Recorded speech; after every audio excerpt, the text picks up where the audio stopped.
identify and know what energy was operating under in what way. And they did this by studying the cosmos. Okay? Well, actually, it was really studying themselves. Yes, absolutely. As above, so below. Right. Okay. For that reason, it becomes somewhat difficult to discuss ancient astrological lore without also discussing the ancient deities. But while in Egypt, astronomy was not divorced from religion until the advent of the Greeks and other civilizations began to diversify much earlier, what a new breed of intellectuals sought to devote their time to the study of the planets without recourse to theology. To be sure, the planets were not stripped of their divine character, but with the sophistication of mathematics, astrological observation became more of a science in the modern sense. And perhaps in order to keep their astral studies isolated from the higher realm of theology, those novel astronomers bestowed a set of new names on the planets, often chosen to reflect the same ancient characteristics without succumbing to the divine nomenclature. The identity of gods with whatever planet was never lost, but as time went by, the independence acquired by astronomy came close to alienating it completely from religion. That this alienation was never quite realized was mainly due to the theologians, priests, and shamans whose invested interests assured the preservation of the ancient links. It is only among the later Greeks or their immediate ancestors that the planet's identity came near to being forgotten. A tradition has been handed down by the ancient thinkers of very early times to the effect that these heavenly bodies are gods. Okay? We need to understand that. And that represents the energies. And then when we study the planets, then we're understanding the characteristics of those energies. Okay? Because it's all about levels, you guys. We have an individual level, then we have a planetary level, then we move up to like the star level, going up to universal, the cosmos. All of it's representing the same thing, but at different levels. So now we're aspiring to reach up into, a higher level at this time.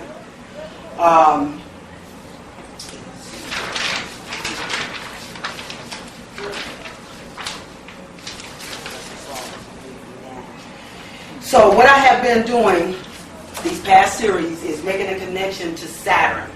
Saturn and us. Saturn representing our energy. Saturn is the energy that is known as the father energy in the Bible. A lot of people didn't know that. But Saturn represents the sign Capricorn, which represents the paternal, the father figure, the leader figure. And so it also represents the colors browns, dark browns. Saturn is the planet of restriction, obstacles, limitations, oppression. Who does this describe as a people? Us. That's our energy. Okay?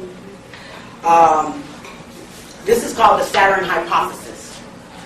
It has been clearly established that early religions were astral in nature, and that aside from worshiping the God of the Old Testament or the one grand God referred to by Plato, they also worshiped the planetary gods. That being the case, the three supreme astral deities obviously should have been the sun, the moon, and Venus. They weren't. The two chieftain gods in all ancient religious systems were Jupiter and Saturn. Okay? Zeus and Cronus. That doesn't make sense. Most people would have a terribly difficult time just finding Jupiter and Saturn in today's sky. And they certainly would not rate worship. Could there have been some reason for Saturn worship in very recent past? Greek authors generally spoke of the antediluvian world as a golden age, the so-called age of Cronus. They themselves were called the children of Cronus. First of all, the immortal gods who had their homes in Olympus created a golden race of immortal men who lived in the time of Cronus when he was king in heaven. Okay? The earth gave forth all good things of her own accord, And mankind, content with foods created without labor, picked the fruit of the trees and the mountain strawberries and the cherries and the mulberries clinging to the wild thickets and acorns that fell from the spreading oak of Jupiter. Spring was eternal, and the gentle breeze caressed the flowers, all springing forth without seed, with clear, warm air. Soon also the unplowed earth was rich with grain, and fields always fertile were white with the heavy beards of corn. Then rivers of milk that streamed of nectar flowed forth. After Saturn had fallen to the shadowy lower world, and some say that means it was no longer visible to mankind on earth, and the earth was under the rule of Jupiter, the Silver Age followed. Jupiter shortened the length of springtime, and through winter and summer, and a changeable autumn, and a short spring, that completed a year of 4 seasons.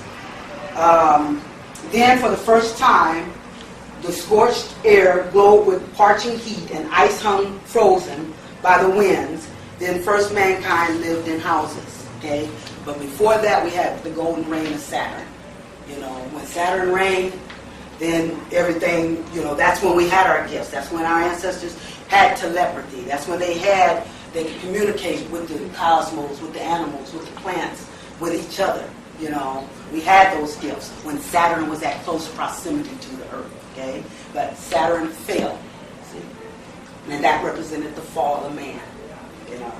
Our fall, which sets up the prophecy of the return of Christ, which is the Jesus story that they stole from our ancient ancestors. They went in and raided the tombs and stole that story. About the return of the Christ energy. That was Saturn's return that they're talking about. As Saturn returned, so do we return to our power. That represents our power. Okay. Yes. Was there ever a figure of Christ? Was there ever? And you know what? I got some information that's going to really get into that too. No, I mean there's no as far as a historical Jesus. No recorded history. No historical Jesus. No historical Jesus. No Mary. No. See, Mary. That's the Isis. That's the Isis and Horus story. Okay. They say when Christianity was first adapted, it was such a paternal religion. They had a hard time getting much participation, so they went and adopted the Isis story and Horus story, which became the Mary and Jesus story. That's what made it popular. See? Isis and Jesus, Mary and Jesus is nothing but the Isis and Horus story. They all come from our ancient ancestors. So, That's hard as we think. That's hard to tell millions of people. Yeah. It's very hard, man. okay. The standard interpretation of Egyptian pyramid texts date from the late 1800s. Nobody at that time had considered even the possibility of a different solar system order having pertained just 6,000 years ago quite naturally. All explanations given were in terms of present reality, even though the fit could be seen to be a forced one. Catastrophists claim that all of the various names for the Egyptian chief god originally referred either to Jupiter or to Saturn, but not to our present sun. Let's see. The tale of the Tower of Babel. The tale of the Tower of Babel and of the fragmentation of the original human language is universal and not something found only in Jewish and Christian holy books. Okay. Part of the scripture is Genesis 11, 9. It says, therefore is the name of it called Babel, because the Lord did there confound the language of all the earth, and from thence did the Lord scatter them abroad upon the face of all the earth. Okay. Probably the worst, of one language and of one speech. Probably one of the worst possible translations of the original text, but not the best either. An acknowledged expert in Hebrew language assures us that what the verse means to anyone with the slightest familiarity with the Hebrew language is that at the time in question, there was but one language with a very small vocabulary. It says few words. In other words, what is being described is not a transition from one language, such as ours, to many languages, such as ours. What is being described is a total change in the manner in which humans communicated, going from some fairly recent point to the present. Okay? In very ancient literature from the older sections, we search in vain for any sort of reference to anything which we would call decision-making at every turn in which you or I would have to stop and think about how to proceed. The men and women of the ancient times are guided by the voices of gods or goddesses. The entire manner in which the human brain and mind work today is fundamentally different from the way in which they worked just a few thousand years ago. And the evidence appears to entirely support this.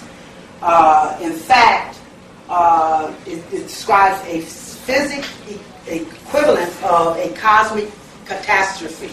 The manner in which humans communicate could not possibly evolve through such an event. Whatever existed prior to the event and whatever existed afterwards would have to be two separate realities. Okay? Moreover, it is known that the magnetic field of the earth was far greater than it is now. Okay? We're getting back to the energies, you guys. It's all about energies.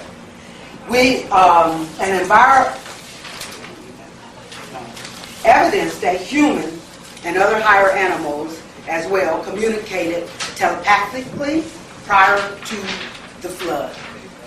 And the breakup of the electrostatic ability of the earth to support that kind of communication. It was discovered evidence a long period of time during which the ability to use the human mind in the former manner became progressively dysfunctional, until it reached the point in which you have the prophet Zechariah admonishing parents to simply kill children who persist in using their minds in the old manner. In other words, they killed, the fact that we could use our mind in that manner. They said, the prophet said, don't allow them to do that. Kill children that you see doing that we haven't controlled in that manner. Okay? What do you mean? I'm not understanding that. Okay. In other words, it's saying that we communicated through telepathy, right? And as we grew more physical, right? And our children were still using their gifts because they hadn't been trained or taught not to. Okay. Then the prophet Zechariah was saying, when children come out doing that, it's best to kill them. In other words, they were moving. They did not want to see the children operating in that manner.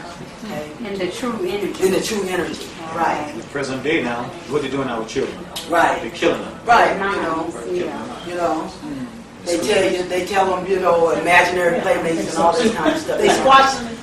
They squash our creative energies. Okay. See, remember, everything works on opposites. Okay. And we're in the physical realm now. Right. And so what we were doing was transitioning at that time from the spiritual to the physical. See, so at that time they were making the spiritual take a backseat to the physical. So they were squashing everything spiritual until we got to where we are now. Right. Okay. That was before the flood, right? Maybe just a little bit. Like you said, at the time when they were squashing the children, that was just a little bit afterwards. That just had the residual that the children were picking up. So that's why he was saying to stamp it all out, even kill those children that showed those signs. And who was that? Zechariah. Zechariah. Why did the prophet say that, though? Why did Zechariah say that if he was supposed to be a prophet? Well, because I imagine, see, we're moving more toward like this one God theory and all of that. See, so anything this would be blasphemous. That's going up against that theory. So they're going to try to promote everything that's going to, you know, promote the one God theory. Okay. So them communicating in that manner was just, it was too much of identification that, you know, it didn't. They was forcing a theory that wouldn't work. Okay. So when it comes into the one God theory, is that the thing that really, one of the things that crushed us? Because we Absolutely, absolutely. Because that's the reason why we're so afraid to use everything we have now. You know, everything that we do. That's the reason we're afraid to do what our ancestors did. They call that pagan, don't they? Yeah. You know, because They you're call worshiping it men and God, right? an occult. That's what I've been taught. That it's an occult when you get out of the realm in which you're taught in a religious they call manner. that, what is it, monotheism? Right. Monotheism. Right, absolutely. And that's what destroyed us. That's what, yeah. That's It what, is destroyed. well, See- yeah, that's what took us more into the physical. I have a little confusion with that because my confusion with that is with the Egyptian king. No such thing. Excuse me, Egyptian pharaoh. Pharaoh means what? Okay. King. No, it does not. It means house great. Now, you were saying. Okay. Okay. All right. I'm trying to think of the gentleman's name who started the theory Of one God? of one God. Akhenaten. Okay, that's who I'm trying to remember. That's right. Okay, and I There had no gods. Right. huh? The Egyptians knew no gods. That's right. They knew no God. So, did they believe in? The Egyptians didn't believe. They know. Wasn't in their vocabulary. They didn't believe. No, they observed. Okay. So, You're trying to look at things way back then in today's mind. Won't work. Unless you go study that mindset back then. And all that you read is just an extrapolation. But what's the word that used? An anthropomorphic. okay. Okay? So they didn't have a monotheistic or polytheistic? No, they didn't have a religion. They had a way of life. They didn't have nothing. They looked at nature. Nature, absolutely. Nature is That's the it. key. Nature is the best teacher. Remember when I was telling you about those elements? Okay, It's all about nature, baby. It's all about nature. That's all. So they really, because they, I mean, at the onset, I mean, when you look at history, they either tell you, When you read books about our ancestors, right, they tell written you, by the Leucoderm, people without visible numbers. they tell you polytheists, that there's polytheists, Of course they don't tell you that. They had to destroy it. Right. The basic reality is that ancient communication was almost certainly telepathic in nature. How else do you think we placed those pyramids on the ground? You think we had cranes and stuff? And they've tried to use cranes and stuff, And and they still still can't do it. can't do it. Yeah, they Still can't do it. They've tried everything they know, Right. you know, to figure out how it was How done, to place and they it. still haven't been able to do it. Okay? The few words which was spoken of, said, and the words of power notes a connection with the Egyptian god Thoth. Okay? Thoth, yeah, I can never get that right. Thoth. Indicated that there would also have been a certain rudimentary system of vocalized expression in all likelihood for ritualistic purposes and practiced mostly by priests. Okay? The pre-flood world, which Greeks referred to as the age of Cronus, Saturn, which Greeks called the children of Cronus, or nurslings of Cronus, the oral tradition which indicated that humans were able to communicate with the higher kinds of animals before the flood. Suppose that the nurslings of Cronus, having the boundless leisure and the power of holding intercourse or conversation, not only with themselves but with the animal creation, had used all of these advantages with a view to philosophy and conversation with the animals as well as with one another, and learning of every nature which was gifted with any special power, and were able to contribute some special experience to the store of wisdom, there would be no difficulty in deciding that they would be 1,000 times happier than men of our own day. Or, again, if they had already eaten and drunk until they were full, and the power of holding intercourse or conversation not only with themselves but with the animals. All of these. Okay, that broke off in a sentence. I don't know where it was going with that. How universally the ancients regarded the age just prior to the flood as such a near perfect state. We have a fairly clear statement that whatever condition had permitted conversation between man and beast perished with or shortly after the flood. And this one is roughly the same time period for the change in the nature of the working of the human mind. Frank Waters' Book of the Hopi cites a Hopi Indian tradition having the first people felt as one and understood each other without talking. People felt as one and understood each other without talking during the time of the golden race, the age of Cronus. All were gentle and obedient to men, both animals and birds, and they glowed with kindly affection toward one another.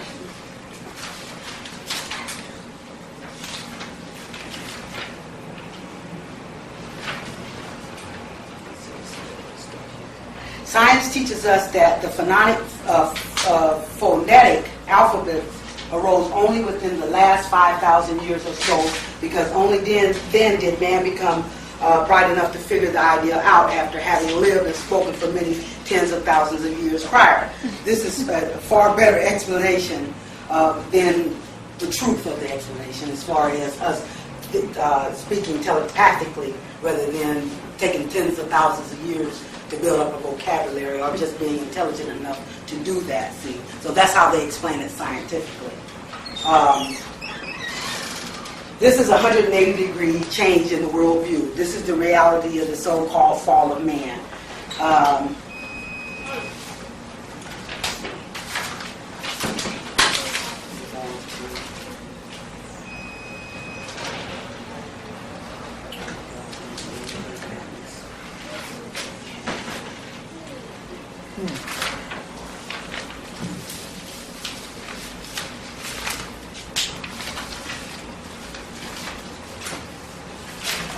There was this I got off this, probably you guys have heard of Dr. Kenya, and he had sent this to me over the email, and it's called An Eagle's Gift. This is a story, I'm going to read this. This is a story unlike any you've ever read or will ever read again. In these pages you will glimpse a magical reality and see the potential of an awakened human mind. You will learn the magic and the power of a feel-good state that ancient shamans knew well, taught to them by a mysterious visitor from the stars. Its practice was a way of life and a guarded secret. This lost secret is revealed again. Although this story is fictional, it lives inside each of us as the forgotten memory of a simple truth, a sleeping memory that can be awakened again by a story of power. The hero goes on a vision quest and finds a legendary portal to a higher world. His adventure leads to the discovery of a mysterious lost tribe that long ago ascended to this higher dimension. As their seductive trials unfold through grand visions and out-of-body journeys, a simple but powerful philosophy is revealed, a door to the secret of secrets.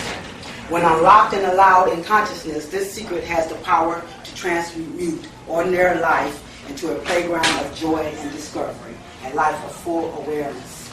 This story is about this. It's supposed to be this mixed breed. He was supposed to be half white and half Indian, and his father did not allow him to even relate with the Indians. So one day he wakes up feeling real good, and he makes this little journey to the mountains. And he meets up with this Indian who starts teaching him some secrets of life. And one of the things that, I'm just going to read some of the things that he was telling him that has a bearing on what I'm trying to impress on you guys, because we're going to have to change our whole reality about things. It's all about the minds. We are the creators, and we have to create our own reality. If someone has fed us a bunch of bull, we bought it, and because we bought it, we believed it, we created it. See? So now we have to open up to a new reality and create a new reality for ourselves. A powerful universal law has brought this book and its wisdom to your awareness. You too must now decide if you wish to proceed. The simple truth, like medicine, may be hard to swallow, but once taken, it restores harmony and health. Okay? To apply what you learn will not be easy. In fact, you will struggle with the demon complexities of your mind, possibly for months before you clear the slate of man-made beliefs and opinions. Only then will you reclaim your power. Also, you must be ever more vigilant in your thought. You will learn to control your thoughts by monitoring your emotions. But in the meantime, try to keep all thought on the positive side. If your mind strays to the negative, you will see the effects very quickly. That is, especially since that August the 11th, you know, because our energies are starting to manifest now almost immediately. That's right. What we put out there before, it used to take months, maybe years to come back. You lost all connection to what you had put out there, but now we're having almost immediate repercussions of what we're putting out there. Okay? So if you put negative out there, you're going to get it back. Okay? Understand that as an infant, you came into this world full of spirit, wonder, and natural power. If not for outer influences, you would have grown into a strong and powerful being. Anything you wanted could be yours. Anything you wanted to do, you could do. Just imagine limitless freedom. It is a birthright, you know. But unfortunately, because those who shaped our early minds were themselves limited by limiting beliefs, they consciously and unconsciously passed them on to us. This now is the first truth. It is most important. Belief makes things real. It makes reality. Belief is made from thought. There is nothing real that was not first born of thought. Okay? You limit yourself only by the beliefs that you accept as true. This applies to everything. If you don't think that you can have something or even do something, sure enough, it happens and you can't. Okay? He reached down for a twig and he drew two long parallel lines in the sand. This is a river, he said, and pointing. And through the mind of each person flows a river of energy and light. This light is a creative force, and the light is always being shaped by the thoughts and beliefs of that mind. The river always flows, so man is always creating. Always, if his beliefs are limited, then so are his thoughts. And he keeps creating more of the same limited stuff. He drew several squares in the river line drawing. These are limiting beliefs. You see how they restrict the flow like little dams in the river. The more of those you keep in your mind, the more limited your reality will be. We call these negative beliefs. Galen nodded. This is the little boy that he was talking to. The old man had a graphic way of teaching that was easy to relate to. I can see that, he agreed, but how do you get rid of the negative beliefs? It is so simple. So simple, in fact, it is hard to accept. But remember, simple is not easy. It will take some work. Let me return the question to you. How would you get rid of them? Galen was silent, and then he said, I remember some psychology from school. From what I recall, I guess the solution would be to think about it, then talk about it, then that somehow leads to dissolving the problem. Would that work? Rufus shook his head. Rufus is the Indian guy. This is the white man's way. In your society, it is accepted as truth. But no, other than helping to identify the problem, it has little value. In fact, at the level of awareness that most occupy, the more a problem is focused on, the worse it becomes. For then, whatever is focused on intently makes more of the same. Only your head doctor makes progress. Try again, Rufus said, but this time think simple. I'll give you a hint. See a river flowing.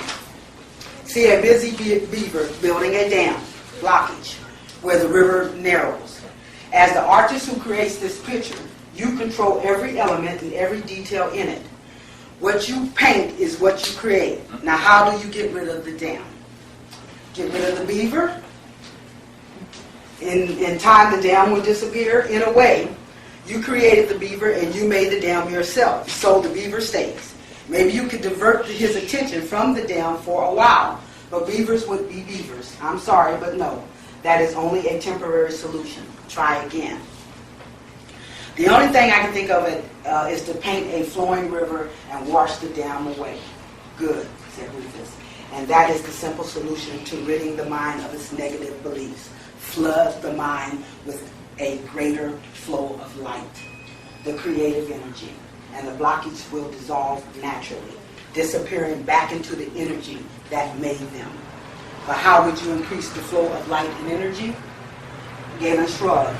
Here is the simple truth. Just feel good. By finding ways to feel good as much as possible, in as many ways as possible, you increase the natural flow of creative energy.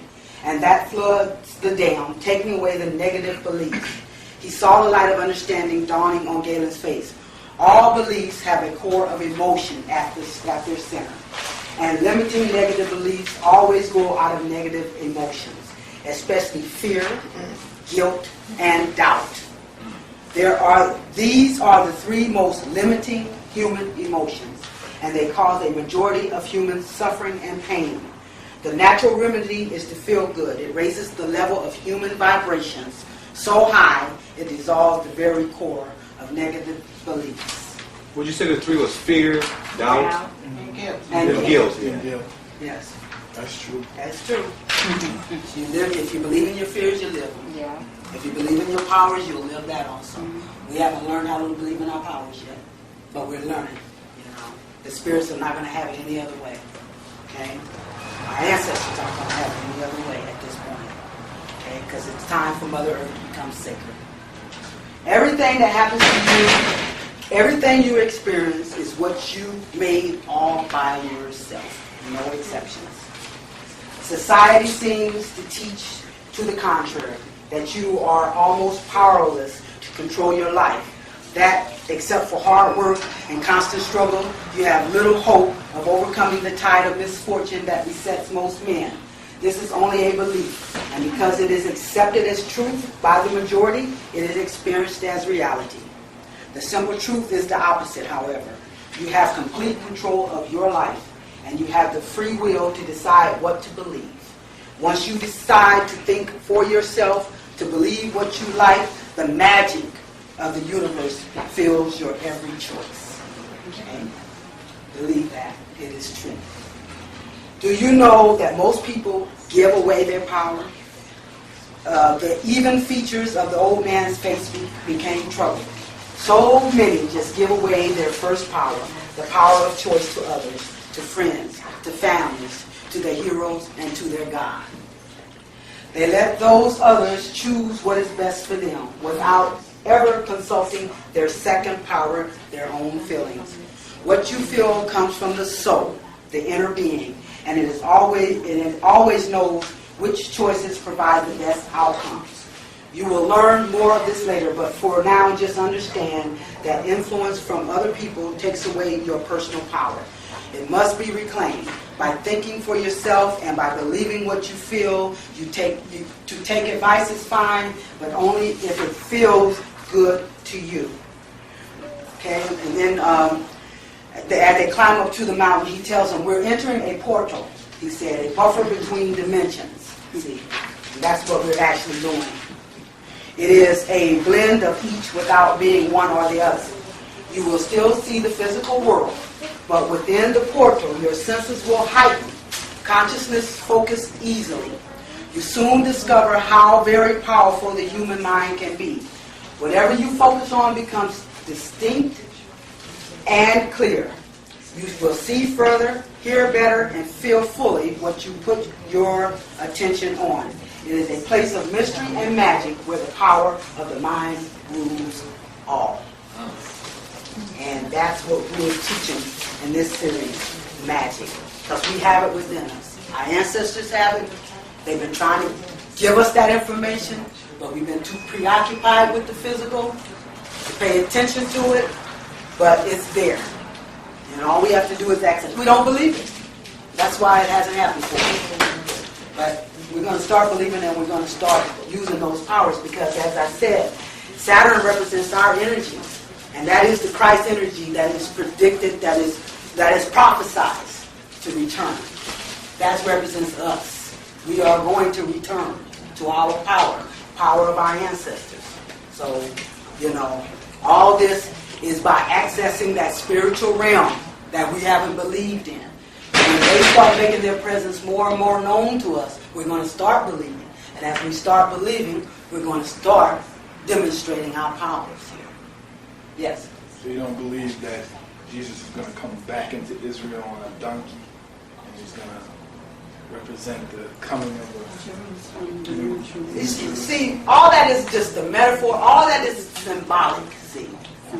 It's symbolic of a happening, but you got to understand from the physical, you have to be able to make a physical jump, to the spiritual, see. Because, the opposites are actually the same. The physical is opposite of the spiritual. They're actually the same. They're just coming from different vibration levels. So what you have to do is supersede the physical reality and understand it as a spiritual reality. I'm sure there's some significance to all of what is said there, but it's just a matter of understanding it on a spiritual level. Okay? What we have done, they have made everything too literal. See? So you said everything as above, so below, and everything is done on the spiritual, not on the physical. So I think what he's trying to ask, since there is a spiritual aspect of that, was there a physical Jesus in that element of that understanding of what you just related? I mean, I think differently, but I think that's what you're saying. And in one of the last, I think it was last week or a week before, we talked about that. We talked about the fact that the Jesus story is really a story of a people. Okay? When you're thinking on a physical level, you're thinking individual. When you're thinking on a spiritual, you're thinking on a collective. Okay? You're thinking on a collective. So what they did is they trivialized the story, by making it about one man. Okay? When it was about a people. Us. So Saturn represents crystallization. Okay? Christ. Okay? That is our energy. That is us coming back into our power. Okay? As a people. Not as one man. Right, Christ is, and this is what I have picked up from tapping into the Spirit, that a lot of people want to see, they say Jesus Christ as a physical form, but if you really allow the Spirit to show you what they're saying when they say Christ meaning the anointed one. That's it's right. not representing a physical body, it's representing the Spirit. Right. And that's what they have taught us in religion, as a physical form, like they continue to doing in the media and all of this about, Christ, this figure being in the sky, and so, but it's a because that's a mean of mass manipulation. And control. Somebody has controlled our reality for us, so they have defined our reality. Okay, it's a way to control what we believe, so they can direct that belief, because we are the ones with the melanin. And you guys know last week I went through the book I showed you. They've already discovered the property. They call it the miracle drug. It cures everything for them. Everything. See? So this melanin is what gives us the fluidity with the universe. This is what the black holes is made of. See? And so this is what gives us our power. See? They don't have that. So in order to have power, to keep their power, they have to control ours. And they do that by controlling our reality. So, they're going to tell us, they're going to give us the opposite of what is actually going on, so that we will believe that and we will create that. I know most of you saw The Matrix. That's what that was about. We've allowed someone else to create our reality. Now it is time for us to take back over control of that. And we have to believe in our powers before we can do that. Before we can do that. But they have taught us everything that we need to fear. They're going to denigrate. They're going to denigrate us. Like the ozone level. Yeah. Yeah. caused by the freon gas, but the ozone level was closed because of their control in our reality. Now it's opening to get the energy to flow through. Right, and they're trying to even circumvent that. Yeah. You know, because they know what time it is. See, we just got to find out. You know, and see, and like I said, in my first series, you know, I did the demonstration on the Super Bowl, how they did a ritual. See, because they know this. They know this. They're doing rituals, but they're turning us against doing them. They're telling us it's wrong, it's blasphemous, it's pagan, you know, but they're doing them. Empowering themselves, and they're using us to do that, you know. The Super Bowl, the Titans, you know. I showed in this book here how Saturn or Set, the great son of the first son of the great mother, the Titan energy, you know. So who was in the Super Bowl? The Titans and the Rams, right? In the city of Atlanta, the city of Metamorphosis. So there was no way they wanted us to see that power metamorphosed into the Black Hands, the Titans. So they performed this ritual at halftime.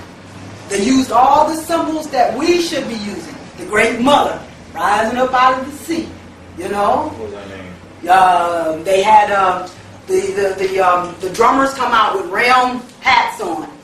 Okay, that's to show the energies who they wanted to empower.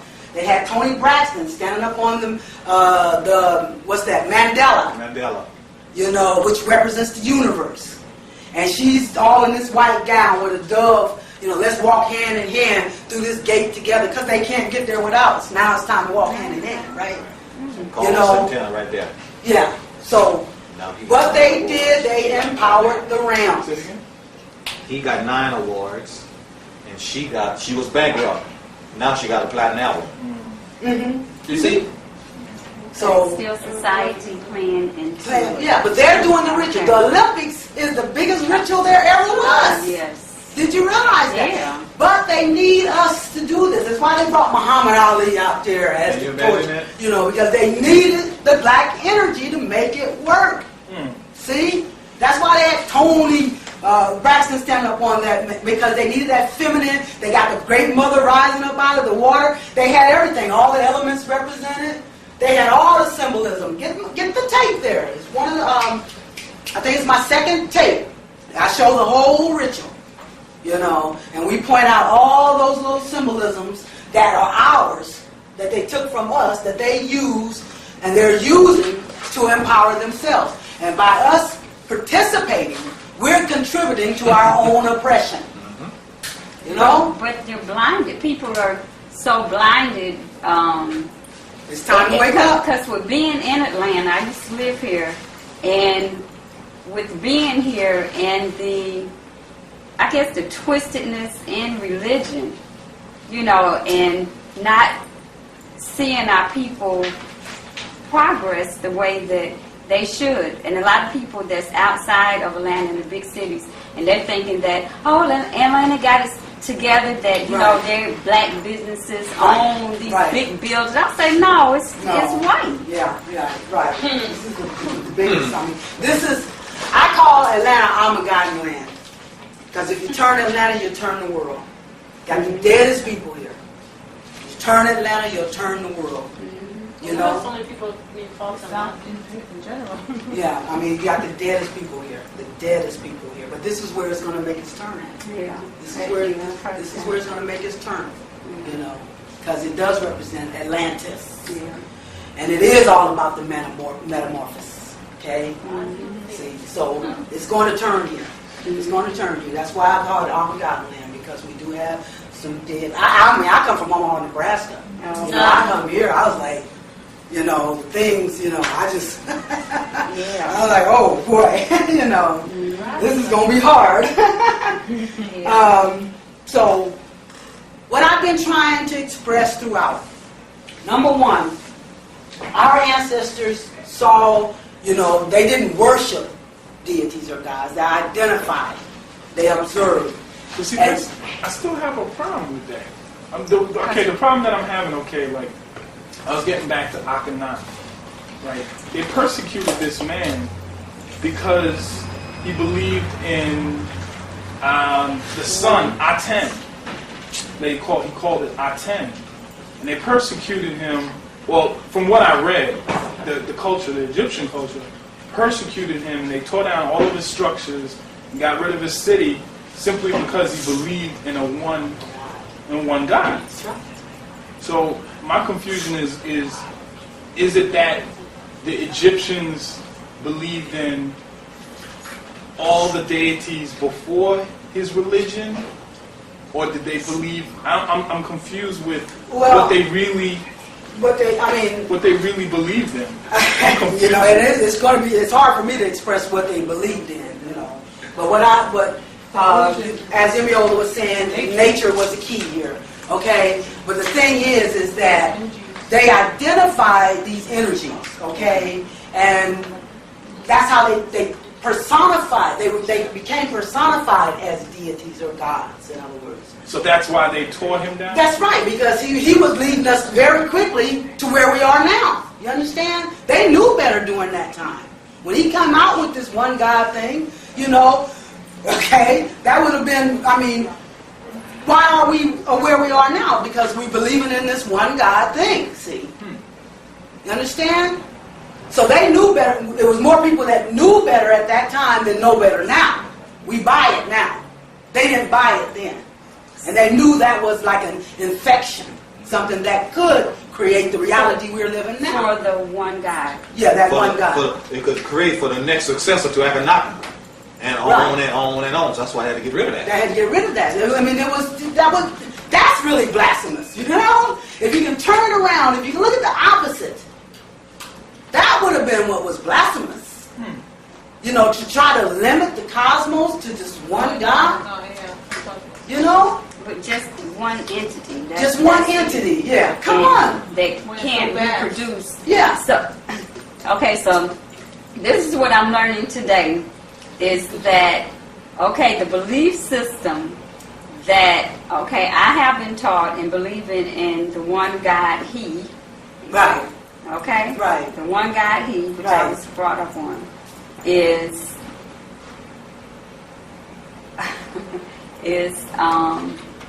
a reproducer, which is a female reproduce, so it's a she. It's always going to be both, you guys. Okay. It's always going to be both. Okay, because I know in some of my reading, it'll have he and she. Yeah. Because you need both of them in order to... You know, what I've been saying throughout is that balancing opposites is creative energy. Anytime you balance opposites, you create power. Male, female, negative, positive, physical, spiritual. All those are opposites. When you bring two opposites together, you create a whole. So it's not like the he, the she, you know, until you put them together. You don't have God until you put them together, because you don't have a whole until you put those two together. You have to have a complete circle. You have to have the complete circle. Okay. You have to have the fullness. Okay, so you can't leave one without the other. You can't leave one out without the other. You cannot create without balancing opposites. But is there one God that controls all the gods? What we call that is the absolute. When I started off with saying levels, we have an individual level, we have a planetary level, universal level, galactic level, until the one that composes it all, the absolute. The all. Okay. The all. The all. All in all. The all. Yeah. Which is everything. That's it. Okay. And that's neither male nor female, but both. That's both. It's always got to be both. Absolutely. You don't have the opposite. And see, this is what the astrological chart is all about. This is what it demonstrates. This is how all this was revealed to me, just by looking at an astrological chart. Because that is nothing but a chart of opposites. Everything about the chart represents balancing those opposites. Putting those two opposites together. Remember last week when I demonstrated the Aries energy? Aries is the opposite.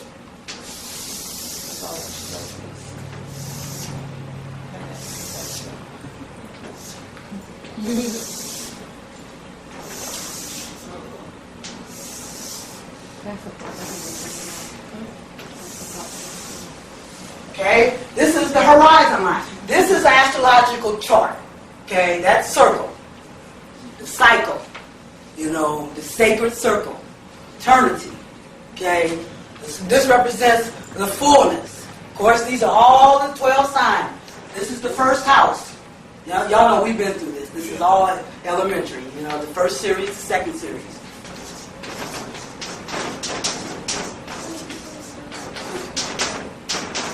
Okay? We start here with Aries, Taurus, Gemini, Cancer, Leo, Virgo, Libra, Scorpio, Sagittarius, Capricorn, Aquarius, and Pisces. That's the complete zodiac there. It's all based on opposites. This represents the horizon. This is an individual, or this is the earth. Okay? This circle represents the earth or an individual. Okay? All these energies are in us. Okay? Every last one of them. Where your sun is at is what you came into this life to focus on. You know, that's the Aries part. You know, that's the Capricorn part. That's just your sun sign. What did I come in this life to focus on? Okay? What is highlighted for me? But you also have the rest of the planets represented there by the energies. Because like we said, Mars rules Aries. Okay? Venus rules Taurus. Mercury, or Hermes, rules Gemini. The moon, Cancer. Okay? The sun is what rules Leo. Mercury also rules Virgo. Venus also rules Libra. Pluto rules Scorpio. Jupiter rules Sagittarius. Saturn rules Capricorn. Uranus rules Aquarius. And Neptune rules Pisces. Okay? And each one of those houses represent a part of your life. First house is your house of action. Second house is your house of values. Third house is understanding. Fourth house is your nurturing, your past, your roots, your mother.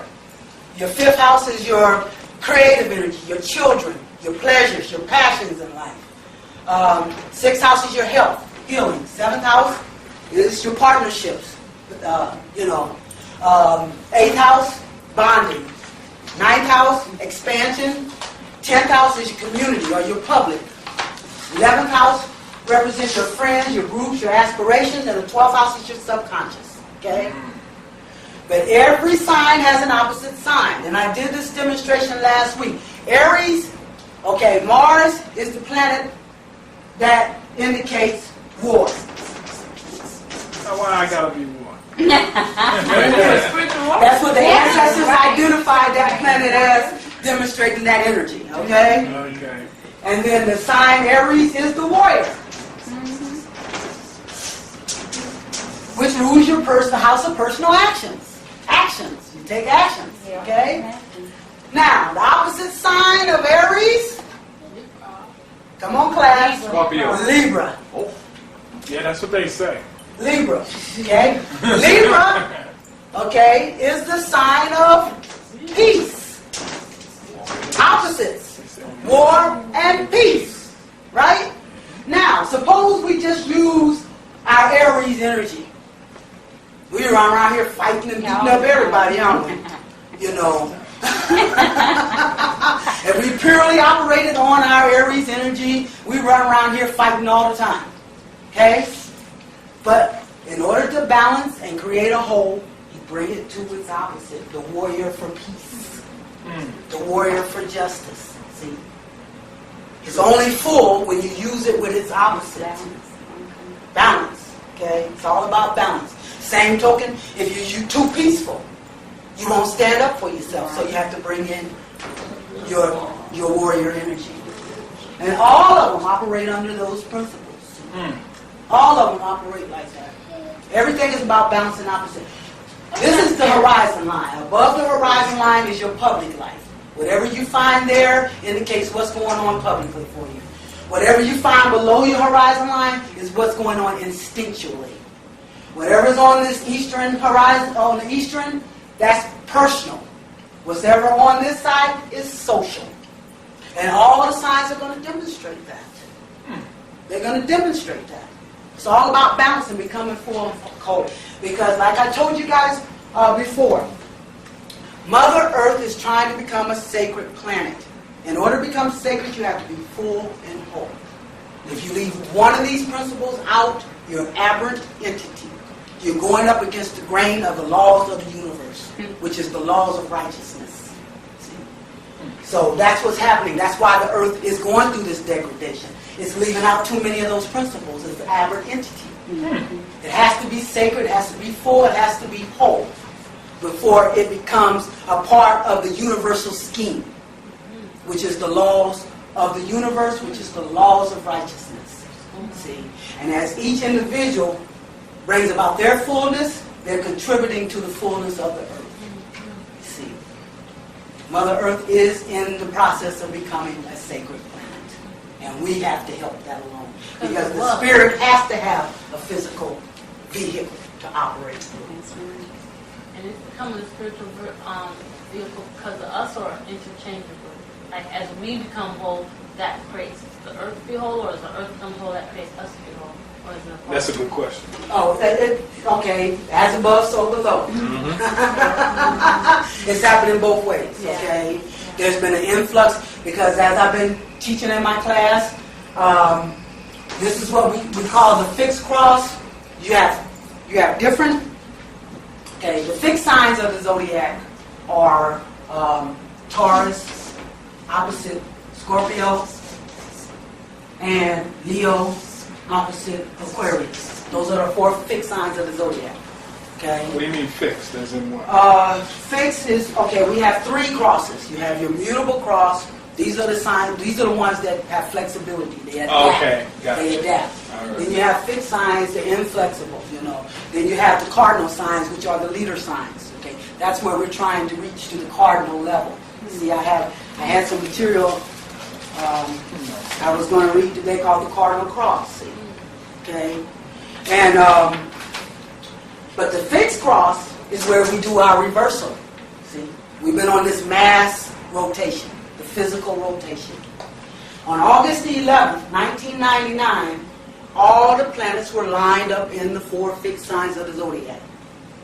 So that created what you call this fixed cross. And as I showed y'all last week, that created nothing but opposition energy and friction energy, because the same modes are at a 90-degree angle, which creates friction. Okay? See, there's different angles that energies react, they interact, that causes different vibration rate phenomena. And what happened was when all the planets were lined up in those 4 fixed signs, we had nothing but opposition and friction going on at that time, which represented the reversal. It signaled a reversal. I even read it out of the Bible. They had it represented in the Bible. They talked about it, but they talked about the lion and the man. And they talked about the oxen and the eagle. Okay? They were talking about that fixed cross because that represented the reversal of the energy rotation from the physical to the spiritual. So now the physical is taking a back seat to the spiritual. Right. I find that there's a lot of astrology in the Bible. It's the book of stars. That's what it means. Yeah. It's the book of You have to know how to stars. understand We've been the reading it symbol. literally. Yeah. We haven't been reading it symbolically. And this is what my classes are about, is understanding symbolism. Yeah. See? Because once you start understanding symbolism, you're getting into a spiritual language, a universal language. And you're not tied to the literal details, which keeps us grounded and hung up, and makes us not see the whole picture or the full picture. See?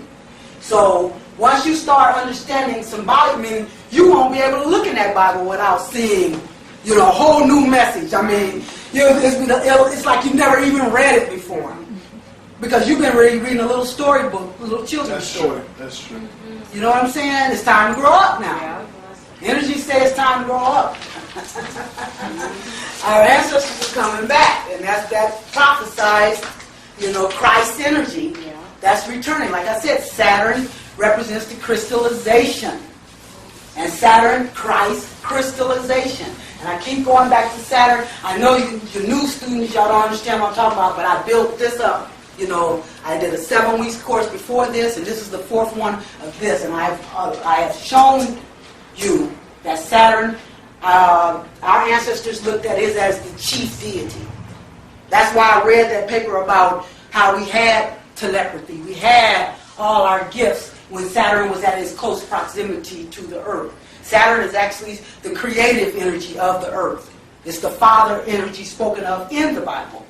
So is that why, okay, like you're, when you try to tap into certain energies, and because it's not coming together like that, it's like, you know what I'm trying to say? Absolutely. Yeah. And see, what, you know, another thing, you know, like this, like you have your natal chart, and when you do a chart, you're going to have, and that's in the Bible, a circle, a wheel within a wheel. Yeah. Okay? See, you'll start understanding this stuff when you start understanding some symbolism.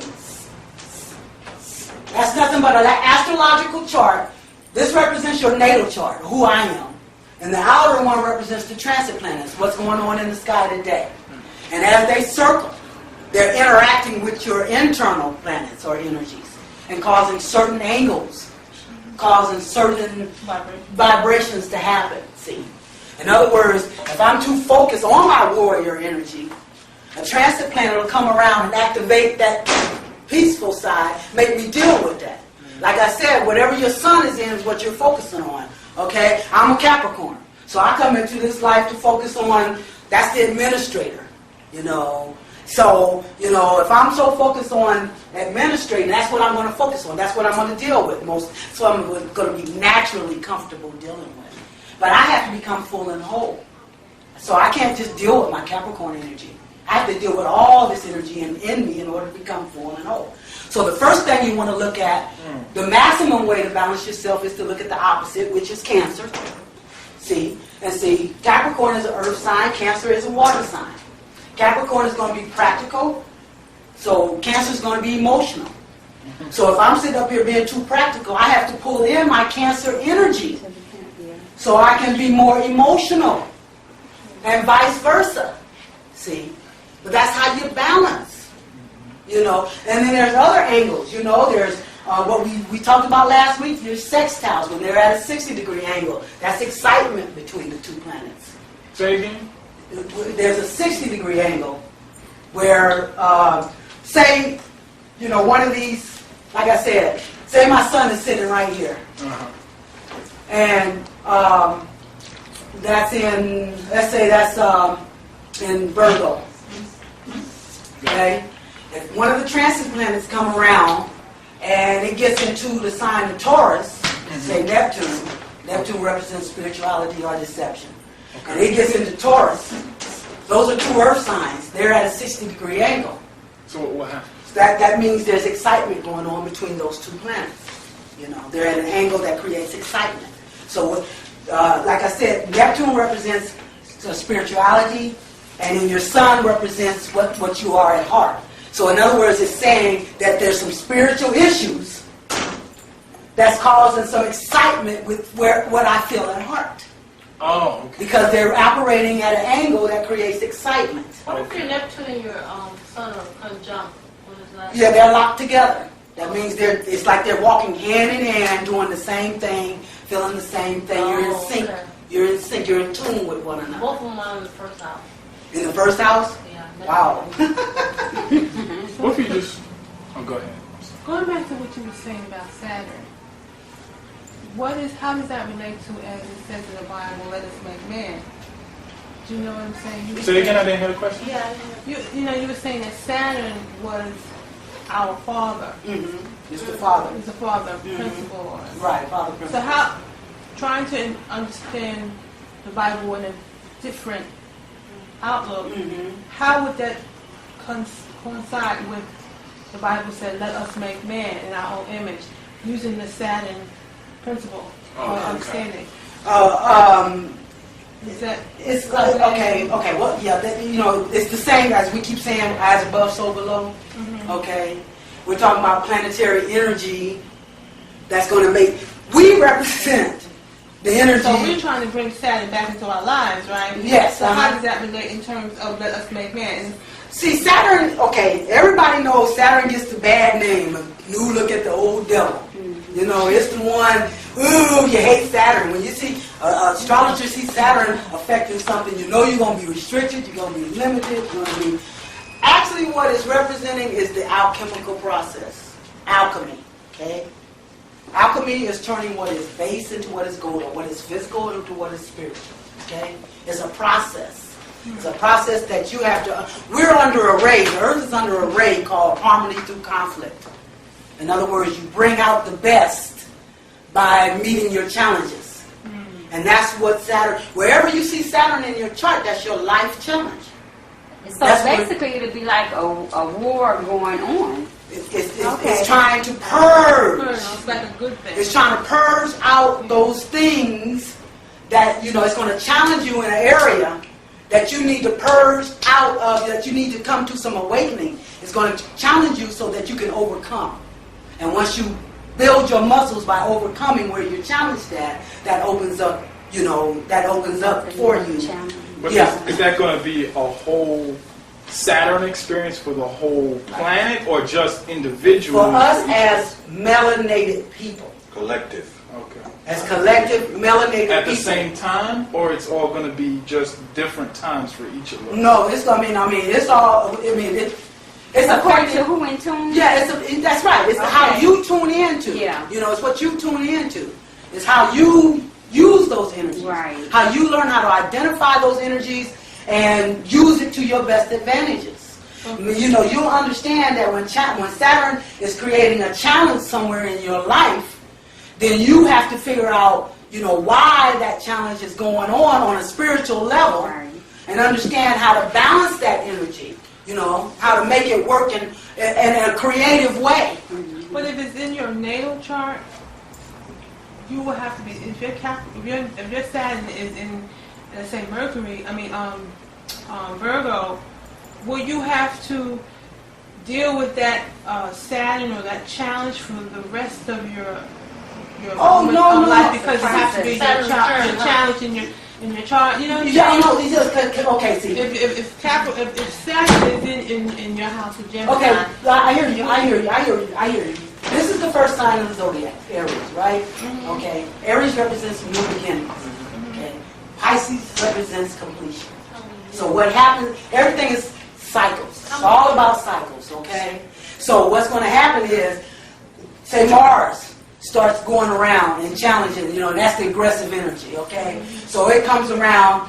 You know, and it's going to form different angles, because what the planets are, the transit planets are trying to get you. Don't ever say this is the way I am. This is the way I've always been. Life is about change. For You real. stop changing, you stop growing. Yeah. That's death. Okay. So this is all the planets are doing. They're always creating different angles and creating different issues for you to deal with. You know, some of them are good, some of them are challenges. Either way, you're going to grow. You're either going to, take advantage of the good angles, and you're going to overcome the challenges of the angles that's going to cause the friction.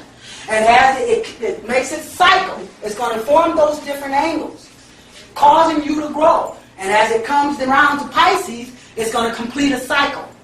Okay? Then it starts the new cycle in Aries, new beginnings. But you move up a level. Right. You understand? You're going to still be dealing with the same issues, but you've moved up a cycle. See? And that's what secular. We're always going through the cycles, the circular, the sacred circle. That's what the sacred circle is about. How many years does it stay? Because I remember Saturn return is around 28, 29. 29 now. 29 and now. I've seen I have Saturn and Moon conjunct with one another, right? Yeah, right. So, You're at your Saturn return. okay, so that means in order for me to be my Saturn return, and everybody has it, that means that the planets stay in each sign for a certain amount of years, and then it goes back around, and how does that Right. Each planet moves at its own rate of pace. You know, like I said, the moon is the fastest moving. That's why it's the emotions. Oh, each one has its own. On its own rate. See, and the closer the planet is, the more readily you see its influence, okay? Like I said, the moon is the closest, so that represents our emotions, because you see that changes, And then the sun, it moves 1 degree every day. And they all go 30 degrees in a sign. And once it goes 30 degrees, then it moves to another sign, see, till it makes that complete cycle, okay? So, yeah, everyone, and then at the Some farther go out, fast, some go slow. yeah, the farther the planet is out, the slower it moves. You know, like I said, the moon is the fastest, then the sun, then you'll see Mercury, then you'll see Venus, then Mars, then Jupiter, then Saturn, then Uranus, then Neptune, then Pluto. Okay, Saturn, for example. How long would it take if it calculates that? How long does Saturn move in each short house? You know, you would really have Oh, to. you have to look and see. Yeah, I think I calculated it before. I think it's something like, I'd say about 2.5 Okay, I got it. maybe years in each Okay. sign. Okay. Yeah. Question with the Saturn, you said we were at the planet was at the Saturn or closer to the Saturn? At one time. At one time? Yeah. When is that supposedly going to come back around in a cycle to meet us back at another, being close to the Saturn again? Well, I mean, from what I've heard, it's happening already, you know. As a matter of fact, a friend of mine had told me a few months ago that they did do a special where they said Saturn was as close, you know, as it had been since, you know, that it is closer now than it has been. You know. Okay. Do you believe in the 12th planet? Believe.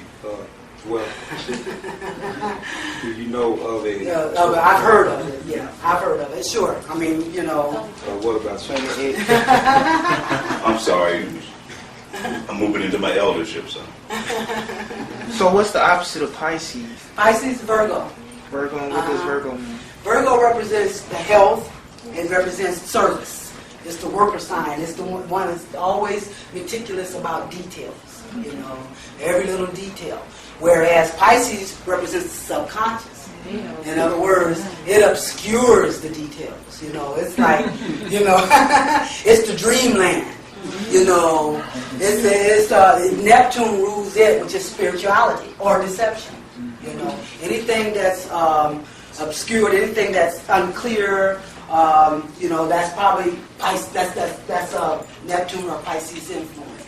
And so the meticulous details of Virgo, okay, of course they're necessary, but you can't just always attend to the details, you know. Sometimes you're going to have to let go and have a few faith in the spirit, you know. What's going on spiritually? Do I have to break down everything? You know what I'm saying? Sure, the details are important, but at one point you have to let go and go into, you know, like a faith, you know, attitude that Pisces represents. Okay? See? So each one will work in its opposite like that. See? Okay? Taurus represents growth, and Scorpio represents death and rebirth. Okay? What about Sagittarius and Gemini? Sagittarius, and see, we're in Sagittarius right now. You're going to see a lot of friction because we're in Gemini, which is its opposite sign. Okay. And Gemini represents education. It represents communications. It represents facts. You know, and where Sagittarius represents the philosophical meaning behind those facts. In other words, we take that information and we give it a deeper understanding, you know. It's wisdom. Sagittarius represents wisdom. Whereas, and see, the sun is in your opposite sign, which means that it's like it's in opposition. I have to deal with the communication. You're going to have to deal with the details, the small little, communications, information, finding the facts. When that's something you don't really like to deal with. You want to, hey, I'm ready to go straight into wisdom or philosophical thinking, but but the sun is going to be highlighting those facts and information. You know? Crawl before you go. Yeah, got to crawl before you walk. You know, but you don't want to do that. Because, see, Sagittarius is ruled by Jupiter, which is the great expander. Everything it touches, it enlarges. You know, so and people love to see, say, Jupiter come around and sit on top of their Saturn, their Venus, because Venus represents money. It represents love. So if you got Jupiter coming around and sitting on top of that, that means a whole lot of love or a whole lot of money. See, so everything Jupiter touches, it expands on. Okay. So I have a Sagittarius, Mercury, our mind. Mercury represents your mind. See, each planet represents a part of who you are. See, and Mercury represents how you think. I have a Sagittarius mind. Okay, so I think like a Sagittarian. So Okay. wasn't Sagittarius and Pluto or something recently? Or was it something with Sagittarius and Pluto? Yeah, Pluto is in Sagittarius. Oh, right now. okay. So expanding on death and transformation. Right. Oh, You know, okay. the Earth, like I said, is in a transformation process, especially when it comes to spiritual wisdom. Okay. Yeah. Be enough about 8 more years, right? Pluto and Sagittarius, about 8 more years. Probably because, you know, Pluto is the slowest moving of all. As a matter of fact, it takes Pluto about 275 years to make a Oh, complete God. cycle. No wonder we'll do it. What about what they say now about us being in the year of the Aquarius? Yeah. What's going on with that? Yeah, well, Cycle. yeah, the Or cycle. the great year. And the great year is how many years long? Yeah, it's The they great say, year is how many years long? You Yes, think? that was my question. okay, they say I don't that it'll be about another 150 years before it's complete. Right now, there's overlap. You know, Pisces and we're in Pisces now. See, when we're talking spiritual, we're going the opposite. 25,000. We're going the opposite of the physical, okay? So physically, we would look at from Pisces to Aries to Taurus to Gemini, but when we're talking spiritual, we're going the other way. We're going from Pisces to Aquarius. See? So that's what we're moving. It's like we're in an overlap now. We're in the Really? Yeah, part in the Pisces and part in the Aquarius. But what Aquarius represents, now see, this is where you get, Pisces is where you get religion. Okay. That's where you get mass manipulation. I believe. Right. That's where you get mass manipulation. That's where you get deception Oh yeah. and misconceptions going on. But guess what Because that's Aquarius Neptune, yeah. Now, But guess what Aquarius means? that's what I was getting ready to move into. But now that we're moving into the Aquarian age, that's individualism. In other words, we go within, we find our own godhood, and we come back and bring that to the table, to make a whole. I know. Yes, I know. We understand our own unique gifts. See, Aquarius and Uranus represents what is different, what is unique. And so that's what it's going to say. It's going to say we're not talking about mass manipulation anymore. We're talking about individuals going in and finding what they know about themselves, and what are my gifts, and how can I bring these gifts to the table to make a whole. Everything's going to be about a whole. When we're talking physical, like I said, we're talking individual. Okay? And now we're moving into the spiritual, which means we're talking a whole. See? So we have to go back to what our ancestors believed in. They believed in the community. You know what I'm saying? If it didn't promote the community, it didn't have no place there. See? It wasn't like now here, where the Western way, where it's all about me, me, me. See? Now we got to go back to that attitude. Well, because the society is not a spiritual society, what happens with them? Do they disintegrate or? Yeah, I mean they're going up against the grain. See, the more you continue to resist, the prominent energy now is going to be the spiritual energy. See, so we got to do a reversal. This is what I started talking about, that fixed cross that represents a reversal. So now we have to do a reversal. See. Not just a change, a complete reversal. And the more you resist, the more you're going up against the grain of the influx of that spiritual energy. So it's a friction. It's going to create a degradation, a breakdown. See?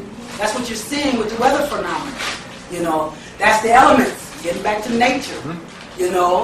That's how Mother Earth is going to demonstrate it. Now see, because like when I talked about that fixed cross, it started on August the 11th, which would have been the Leo energy. Leo is the fire sign. So we saw things happening that dealt with the fire or the passion. This is when that John fiasco went down, okay? Because Leo represents the rulers. It also represents children. It represents your creative energy. So what happened was that represents the physical child of the rulers, okay? And that's why he had to come down. That's why he had to come down, see. At the same time, Kennedy. Oh. John Kennedy, the Kennedy, the physical ruler, the child of the physical ruler. Okay. Okay? And that's what the Leo energy. And so It represents, and for us it represents passion. For Mother Earth it represents fire. Okay, so we saw a lot of fire. It was heat waves going on. You know, there was fires. There was all kind of fires going on. That's what we saw happening on the Earth when it started in Leo. The next fixed sign that moved in was Scorpio, which is a water sign. That for us is emotion. So we saw a lot of intense emotional things happening in public. People going off on the trains, and, you know. But for Mother Earth, it meant floods and rains and water. See, and then the next sign it moved into was Aquarius, which is air sign. So for Mother Earth, that was tornadoes. As a matter of fact, the last tornado, where it hit that black town, that white town, the sun was in Aquarius. Really? So that was the air sign, tornadoes at war. See, because the Mars had moved into Aries, so it was like tornadoes at war. Well, what had moved into where? Mars. Oh, okay. Mars had moved into Aries. Okay. Tornadoes at war. And then we saw the air, the tornadoes and stuff. But for us, for man, it represented technological disasters. You saw a lot. There was a lot more computer problems than they even let you know about. Okay, that's because that was representing the third leg of that fixed cross. Then the last leg was Taurus. You know, that's the earth sign. So we saw physical things happening. A lot of health problems. Earthquakes started, you see. So what you got to do is be able to equate on a physical level and on a spiritual level. So that was the physical manifestation of, you know, the earth being going against the grain of the influx of that reversed energy. So as it reverses, you know, it's causing that agitation, you know. But that's only, they call this the cross of purging and suffering, you know, because this is where you expose those areas, the weakest part. Because we're getting ready to move into a new paradigm, you guys. And those who don't move into that new paradigm are going to suffer the repercussions of resisting the prominent energy. See? Is that where they got the cross from? The Mango cross? Christ? Yeah, you know, and the very first video, the first one I did, I had a video I showed where the Hopi Indians had showed where the Creator, what they said, the Creator gave man the sacred circle, okay? And he said, as long as you live by that sacred circle, you will have peace and prosperity, okay? The white man took it and said he was going to investigate it. He came back with the cross. And that's when they conquered the land, the sea, and the air. They had World War I and World War II. And the Hopi said, if we don't go back to the sacred circle, annihilation. See? Yeah, so... What do you mean by paradigm, though? What do you mean? We're moving into a whole new consciousness. Okay. You know, a whole new reality, yeah. A whole new consciousness. We're getting ready. And I had some of it. I was going to...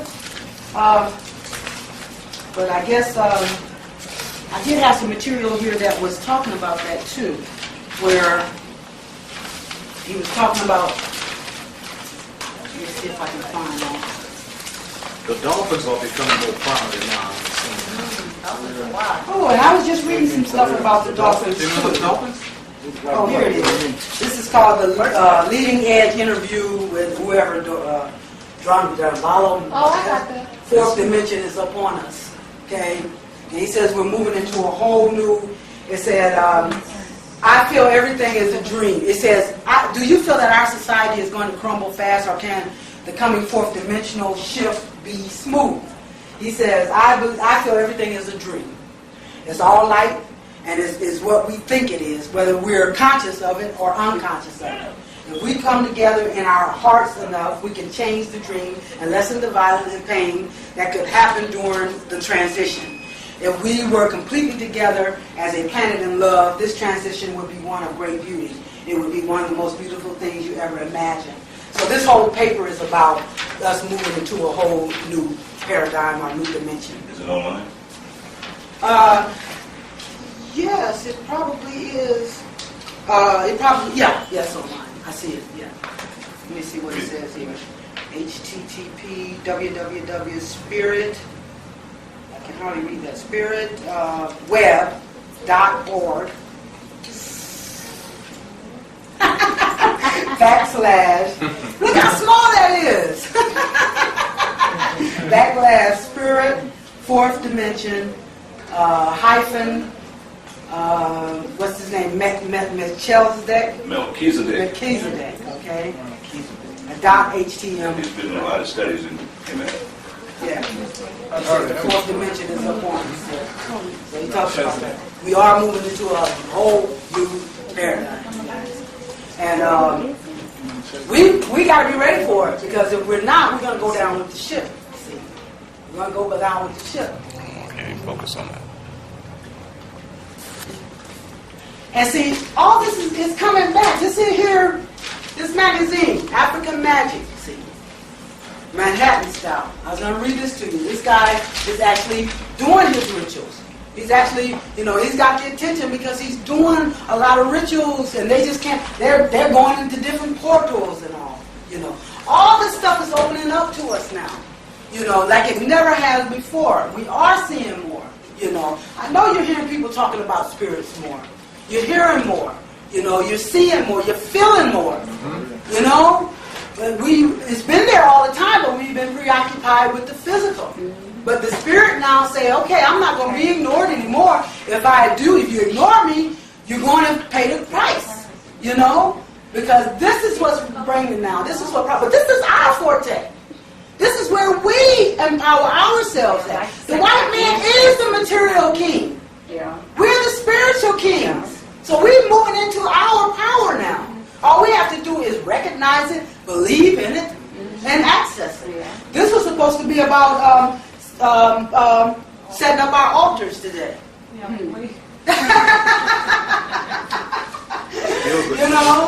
So because this is this was astrology, the basics of energy empowerment, part 2, the ritualistic practice. See? So now we're getting into the phase where I'm telling you, I want to tell you about setting up your altars. How do I set up my altar? How do I willfully participate in directing those energies? That is our forte. Okay, that's what that's what they want to keep us blinded to. Because once we start, directing those energies, they're really through then. They're through anyway, but, once we start recognizing that they can't use us to keep ourselves in oppression. So now it's time to start accessing that spiritual information. That means accessing the energy of our ancestors. That means setting up your altars, doing your rituals. That means looking at the moon cycles. What is the sun? Right now, what I say about the sun, that's where the energy is focused at. Right now, the sun is in Gemini. So right now, what the energy is focusing on is understanding. It's time for us to come to an understanding about this. See? And so you're going to start understanding a lot more. See? Everything that happens now, after that August 11th fixed cross, is going to have more of a spiritual connotation. We're not in a physical war anymore. It's a spiritual war now. Okay? See? So now we're talking about spiritual fire. We're talking about a spiritual earth. We're talking about spiritual air. We're talking about spiritual water. Water is the element of the soul. See? That's the element of the mother. See? And that's opposite Capricorn, which is the earth, the element of the father. Opposites. You're going to find everything breaks down in the opposites. Everything. Okay? And once you start learning how to balance those opposites, that's the maximum way. That's the only way to create, is by balancing opposites. That's the only way to create.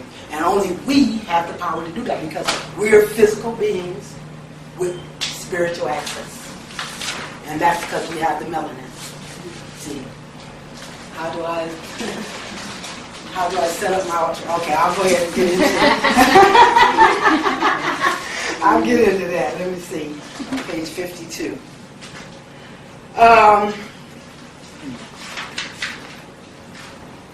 Your magical wish spell.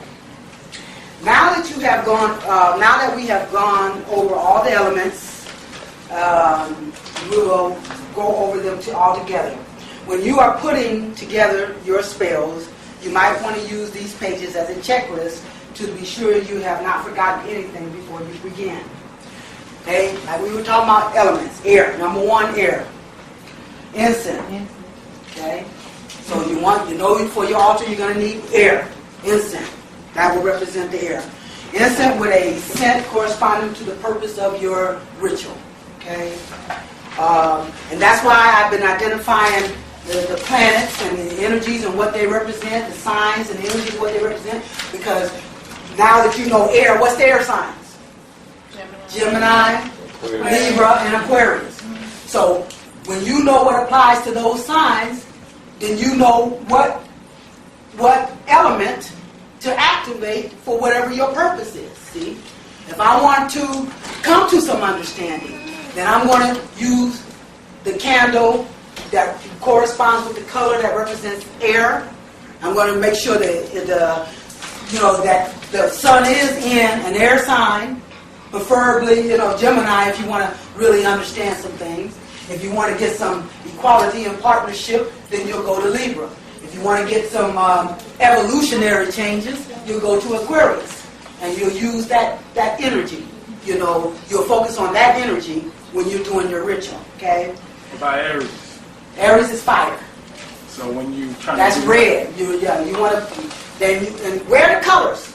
When you perform a ritual, put on the colors of the element it represents. If you want to, when you do your ritual, wear red all day, because that vibration is going to follow you, okay? So that's red. That's when you want passion. That's when you want love. That's when you want protection. That's when you want... sex? Absolutely. Because you know what? Mars is the sexual energy. Everybody thinks it's Scorpio. And the only reason why they say Scorpio is because each sign represents a part of the body. And Scorpio represents the genitals. Okay? That's why people think, and plus it's a sign of intensity.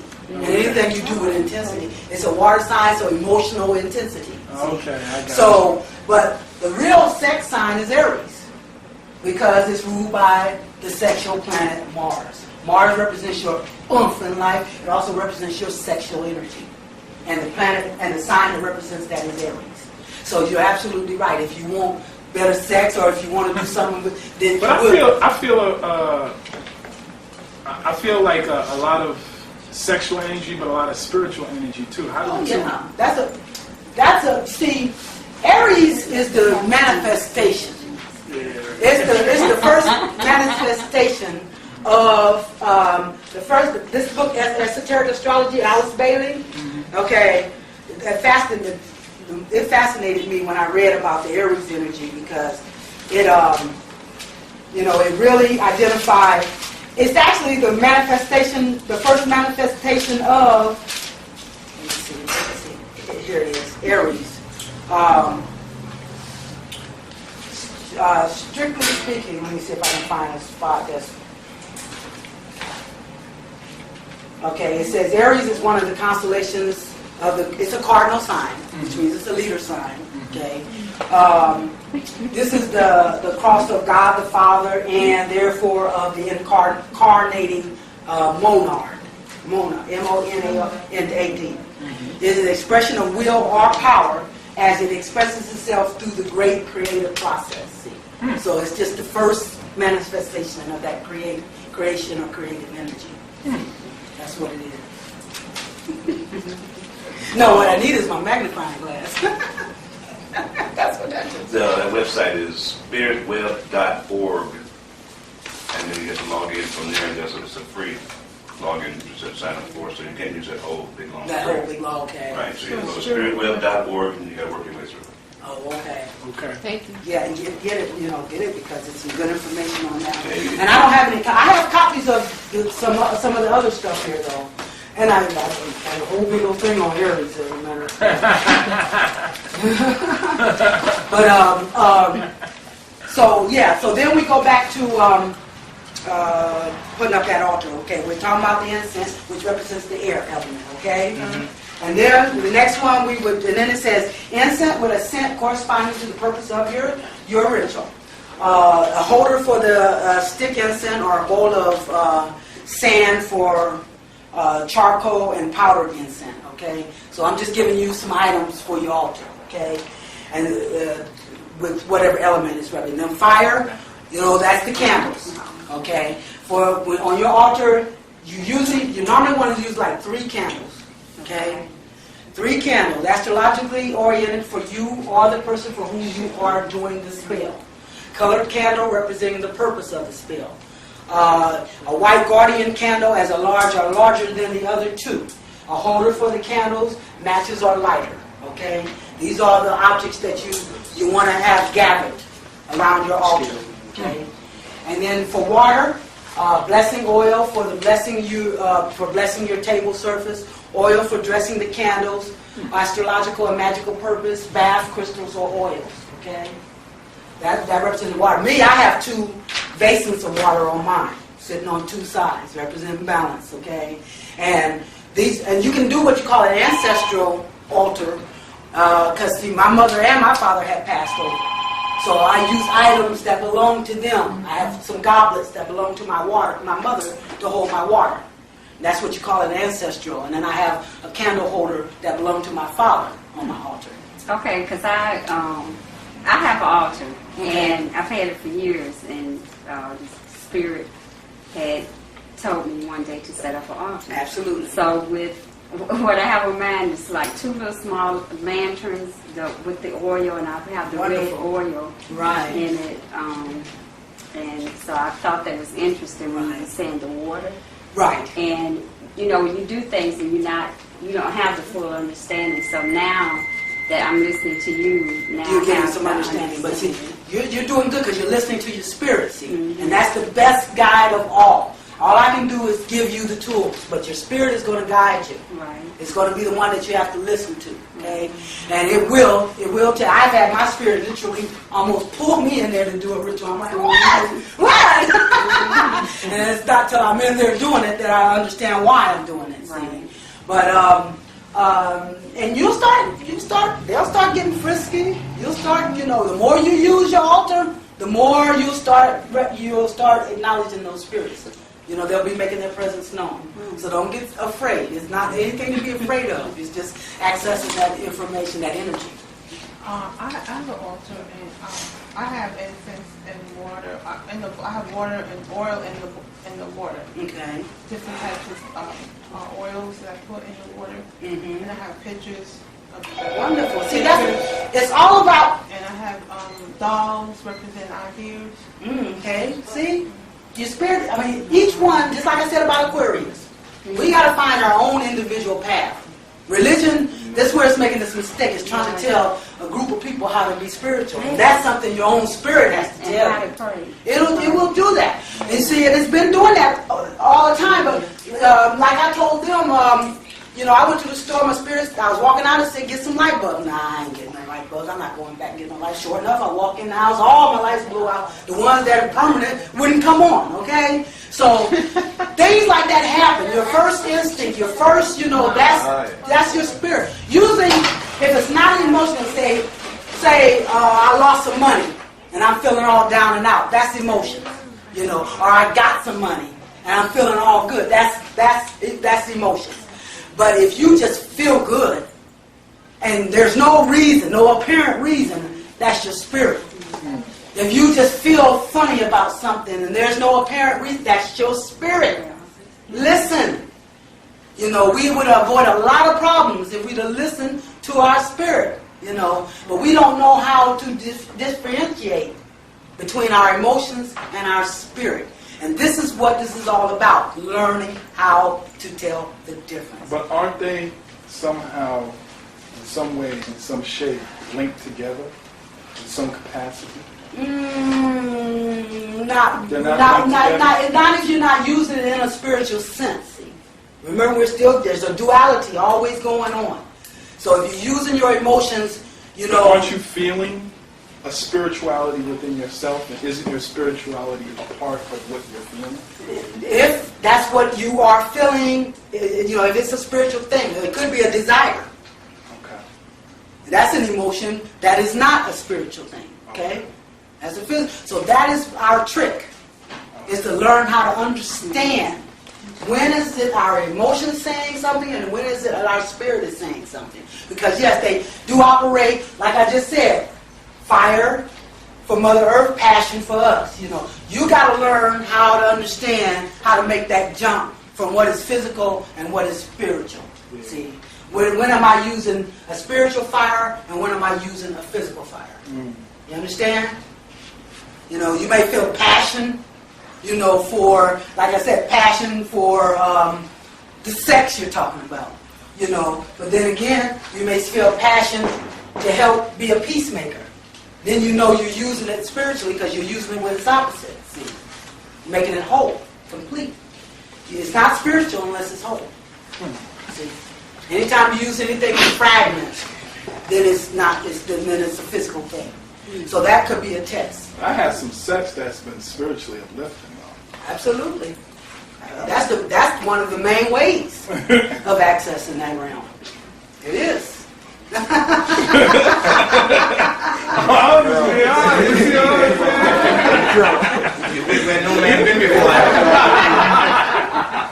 Oh yeah, that is the best way. That is one of the best ways of accessing that realm. And then water. Oh, we did water. Earth. Picture, image. They have tarot cards. If the picture is one that you wish to keep, it would be wise to get a copy of it made. At 9:30 that was Kevin. Okay. Okay. I use a plant for Earth. The plant, earth, you know, flowers, anything. I go out there, I got acorns, you know. See, because I got a vortex in my backyard, you guys. And I go out there and I get stuff out of that vortex area. And man, and anytime you see anything do anything circular, that's spiritual. Okay? Okay, so say like you step outside and the wind is like blowing the leaves and circular. Okay. Spiritual. Okay? Nature. Remember what he said? Nature was how the Egyptians got in contact with the spirit. They watched nature. That's what we have to do too. We have to go back. A bird wake you up in the morning. There's a message there. Okay. Okay. So the Indians and the Egyptians. The spiritual. Yeah. Right. Right. Yeah, you can see that. They know because they deceived us with the Egyptians to having us to think that the Egyptians were into the Charleston Heston movie. Right. And I was going to do this one on. But that's true too. They've said they've oftentimes. Oh, I just saw a movie not too long ago where they showed where it was called the Black Hole. They say that the Egyptians just evil. No. Yeah. Oh, sure, because they did. They're going to tell you everything in its opposites, you guys, because we are opposites. Okay? And what is good for us is bad for them, and vice versa. That's right. So that's why we're always going to get. Good for them and bad for us. Yeah, you know, so. Oh, I got some stuff here for y'all. We didn't even get to half the stuff I wanted. Yeah, so, but, now where is that? Because I had a whole thing. Yeah, that's what I said. They don't want you to do any voodoo. On the site.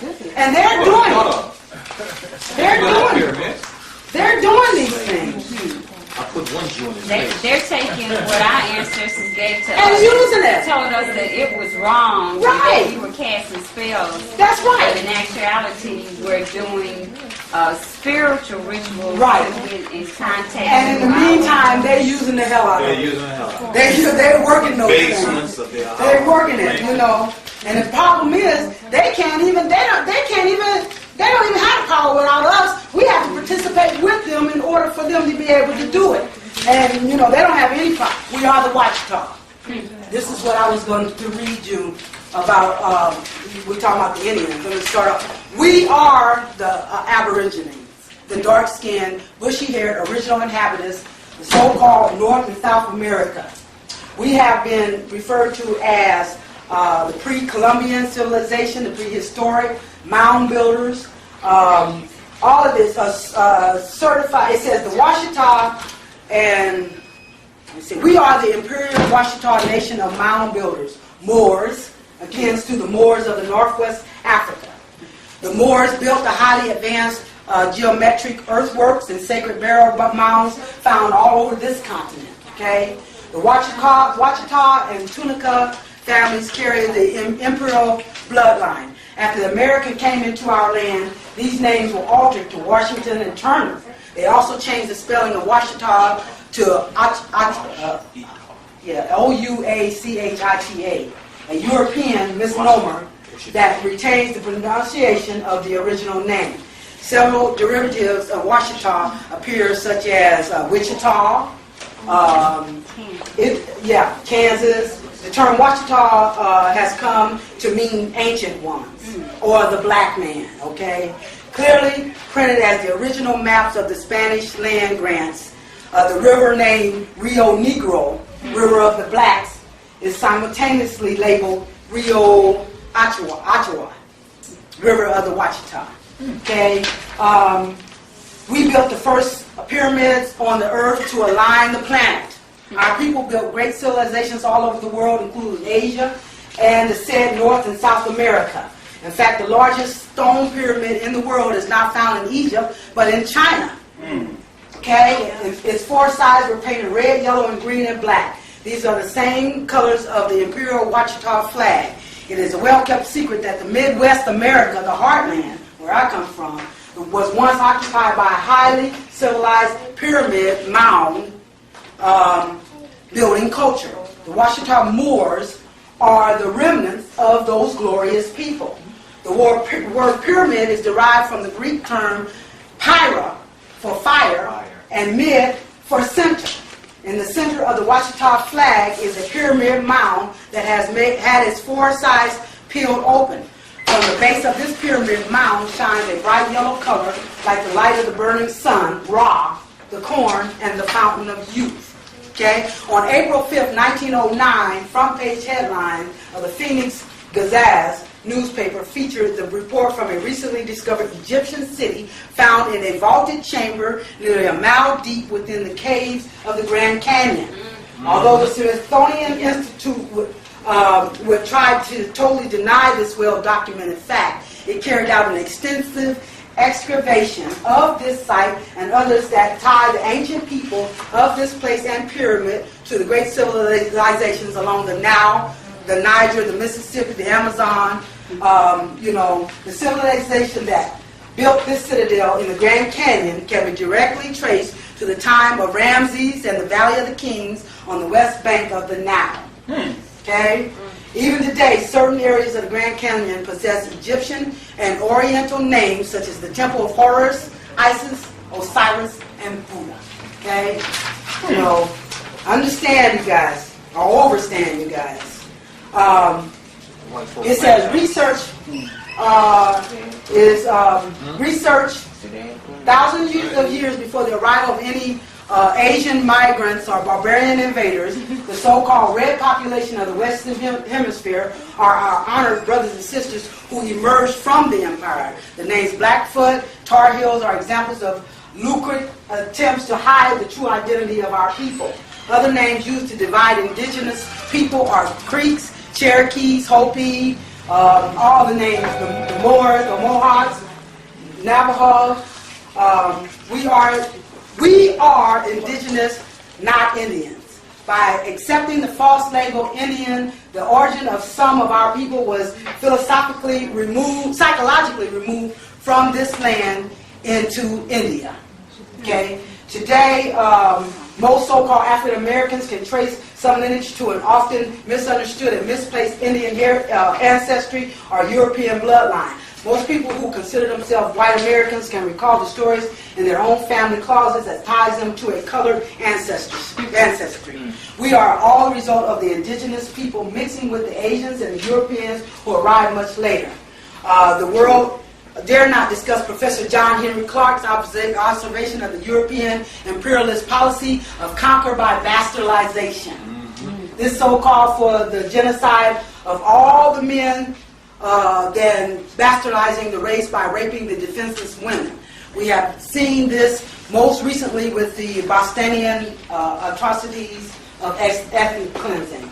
Okay, so just understand that too, guys. That the reason, the Indians are the indigenous people, they've been, that's because they've been mixed with the... Could you just read that for one? You said Dr. Clark. John Henry Clark. John Henry Clark. It was Okay. What was it? It says, The world dare not discuss Professor John Henry Clark's observation of the European imperialist policy of conquer by bastardization. This called for the genocide of all the men, then bastardizing the race by raping the defenseless women. We have seen this most recently, when I was He's doing it now. Yeah, it says there are thousands of women were ordered to be raped, not murdered like the men, and impregnated by the conquering. Spanish and Portuguese. Yeah, Western the historians have tried to hide the true identity of the indigenous people of the Western Hemisphere. Okay? So, just like Emiola was saying, we were already here. Already here. Already here. That's why they put it in the African American script. To keep us further. You're welcome. In Thank the you. God. Thank you all for Keep them coming. in God. I'm African American. And come back next week, the fifth week, and we really didn't cover a lot of what we were going to cover today, but if you see by your agenda, today we're supposed to call it building an altar and tools, and then week 5 we're going to be tuning in. So we're going to talk more about the ancestors, astrology, numerology, the tarot cards, the pendulums, the dreams, the first eye, all those tools that we use to tune in, okay? That's what we'll be discussing next week. And then we'll go into the deities of the underworld. We will leave that here in 5 Vote or should